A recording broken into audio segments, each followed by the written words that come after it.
Mr. President, distinguished guests, ladies and gentlemen, the official opening of this great attraction marks another milestone in the development of the greater Lake Wales area. The destiny, day by day, step by step, we are progressing. The destinies of Lake Wales and the greater Lake Wales area point more and more toward the allied tourist industry. We are proud of this project. We are glad to have it here. I predict a great and brilliant future for this attraction. Officially, as Mayor of the City of Lake Wales, it is a real pleasure to welcome this project and you to Lake Wales, or the greater Lake Wales area. Thank you, Mayor Hainsworth.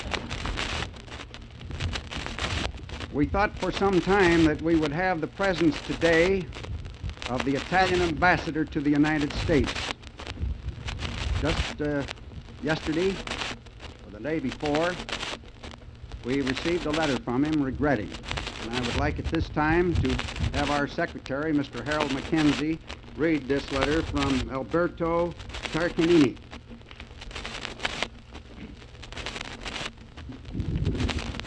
President, I'll read this letter as it has been written by the Italian ambassador, and I'm sure that you will appreciate his unique phraseology which has come in here. Addressed to our President. Regretting my impossibility to attend personally the dedication of the reproduction of Leonardo's masterpiece, The Last Supper, I wish to express my appreciation of the widespread interest in this country for the commemoration of the 500th anniversary of his birth, of which your initiative is an example of special interest. I also wish to felicitate the promoters of this tribute for having selected this particular painting and for having presented it in an imperishable form for the reverent admiration of many. For if Leonardo da Vinci's multiform genius is sublime and his insight into physical research makes him a forerunner of our scientific era, we should honor him even more for his vision of the dignity of man and his moral responsibility. The Last Supper, as a symbolic dramatization of the sacrificial communion of God with men for the establishment of universal love, is a comforting reassurance in our troubled times. I have no doubt that the great masterpiece on the Shrine of Da Vinci in Florida will not only exalt one of the highest luminaries of the Italian Renaissance, but will help to affirm the worth of the individual and the ideal of human brotherhood under divine guidance. Sincerely yours, Alberto Tarquiani, Ambassador of Italy. Thank you.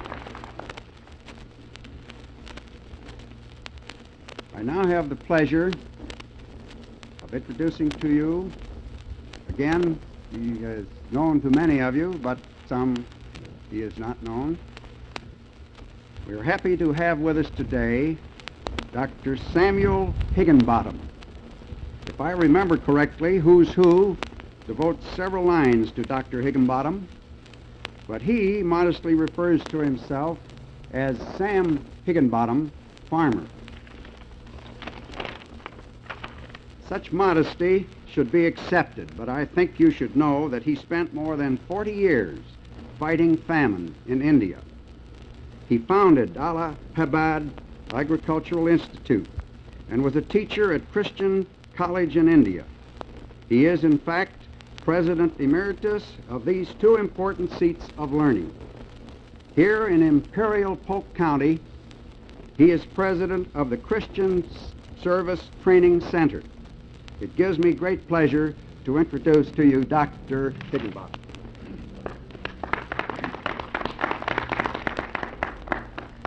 Mr. President, trustees, Ladies and gentlemen, I count it a very great honor to have any part in this service today.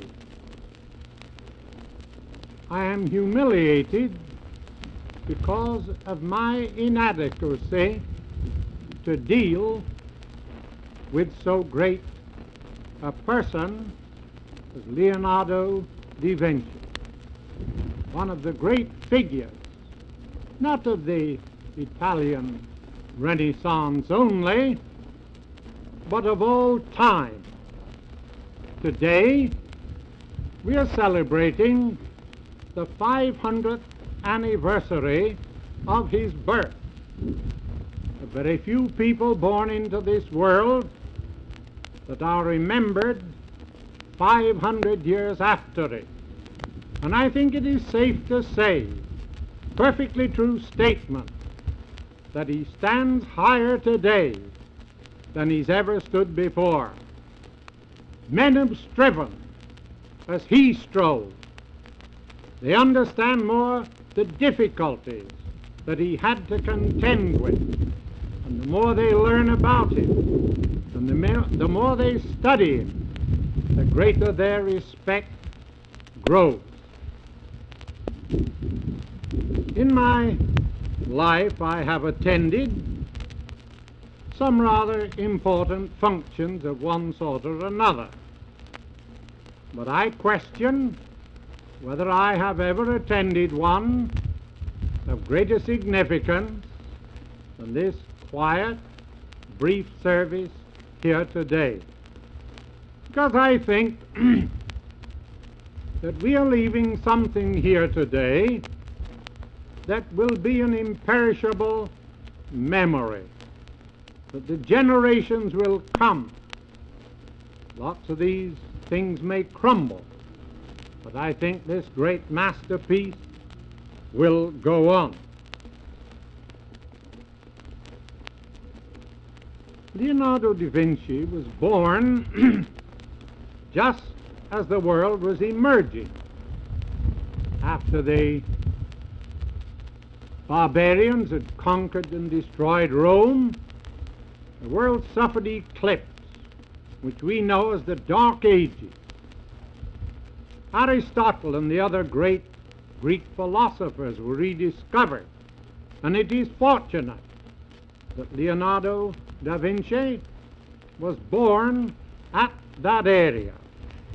It is also fortunate that he was born in a republic. I think if you study history, you will find that it is in democracy that the world has made the greatest progress.